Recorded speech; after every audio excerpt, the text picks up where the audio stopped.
기억히 그 허위에 해당합니다. 개인 통장이 있고 후원의 통장이 있고 펀드 통장이 있습니다. 그 당시에 펀드 통장으로 주민들한테 돈을 빌렸는데 이분들이 10,000원짜리로 후원의 계좌에 입금을 시켰습니다. 나중에 확인된 것입니다. 근데 그 29만 원을 마치 후원 계좌에 입금시킨 것처럼 둔갑돼서 갚지를 안 했다. 그러니까 이거는 사기다 해서 29만 원 사기를 쳤다 해서 고발한 사건인데 명백하게 거짓이고 자기들이 착각해서 저한테 고발한 것입니다.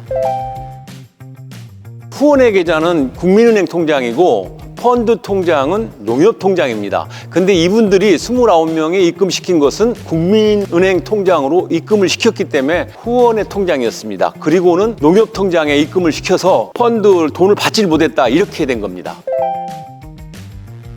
전혀 없었습니다. 후원의 통장에 사실은 40몇 명이 들어와 있습니다. 43만 원까지 들어왔는데 이것은 본인들이 잘못 보냈기 때문에 다시 그 후원금을 돌려줘야 될 수는 없습니다. 근데 이 부분을 돈을 빌려줬다라고 후원의 통장에 입금시켜서 내가 공직선거를 사칭해서 29만 원을 사기를 쳤다. 그래서 사기죄에 해당한다라고 해서 고발한 것은 대한민국 이거 소가 웃을 일입니다. 모 의원이 자기가 조직을 이렇게 29명을 했다라는 걸 증명하기 위해서 자기 이름을 썼습니다. 근데 그 쓴 걸 저는 몰랐지만 경찰에서 그 자료를 은행에서 떼다 달라고 해서 떼다가 보니까 거기에 의원 이름이 나왔습니다.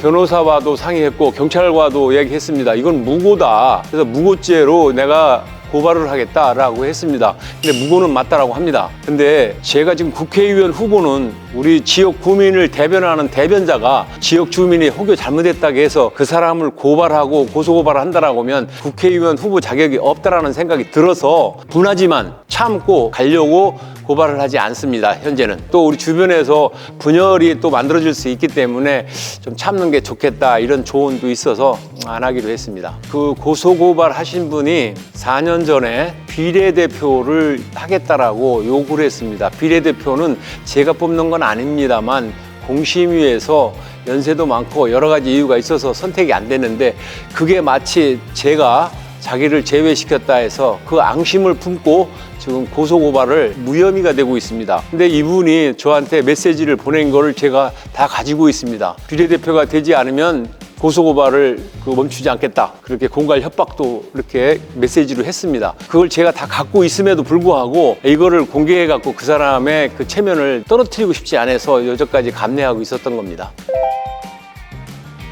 고발한 당사자들은 개인적인 감정이라든가 뭐 이런 부분으로 뭘 한다라고 생각하지만 본인들은 재미삼아서 하는지 모르겠습니다. 그렇지만 저를 지지해주는 모든 사람들이나 또 우리 가족이나 이런 사람들은 큰 슬픔에 쌓입니다. 또 큰 실망감에 쌓이고 이런 그 유언비어 네거티브는 없어져야 된다고 생각합니다.